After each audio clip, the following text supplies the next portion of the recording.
నూతన సంవత్సర శుభాకాంక్షలు. నూతన సంవత్సర శుభాకాంక్షలు. సంక్రాంతి శుభాకాంక్షలు. క్రోధినామ సంవత్సర సంక్రాంతి శుభాకాంక్షలు. భోగి పండుగ నాడు రంగులతో పాటు ముగ్గులు వేసి అలంకారం చేస్తాము. తర్వాత స్నానాలు చేసి తలంటు పోసుకుని పిండి వంటలతో చిన్నపిల్లలు ఉన్నప్పుడు భోగి పళ్ళు పోసి ఆశీర్వదిస్తాము. చుట్టుపక్కల ఉన్న వాళ్ళందరినీ కూడా పిలిచి సంతోషంగా గడుపుతాం. భోగి పండుగ గొబ్బెమ్మలు పెడతారు. సంక్రాంతి పండుగ భోగి పోయిన మర్నాడు వస్తుంది.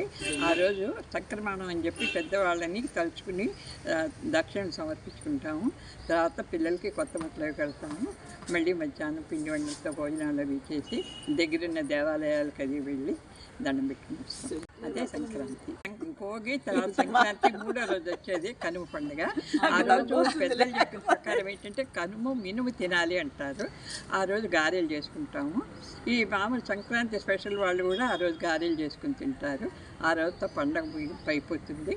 అందరూ ఇస్తారు. మేము ఎట్లాగో చేసుకుంటాం. గారెలు చేసుకుని వచ్చిన చుట్టాలందరినీ మెల్లిగా తెల్లారి పొద్దున్న సర్దేసి వాళ్ళకి ఇచ్చే కట్నాలు పెట్టేసి తెల్లారి పొద్దున్న ఎవరికి వాళ్ళని పంపించేస్తాం. హ్యాపీ సంక్రాంతి. సో ఇది కాదు సంక్రాంతి. మకర సంక్రాంతి మొత్తం అయితే పక్క వాళ్ళని చుట్టుపక్క వాళ్ళని పిలుస్తామన్నారు.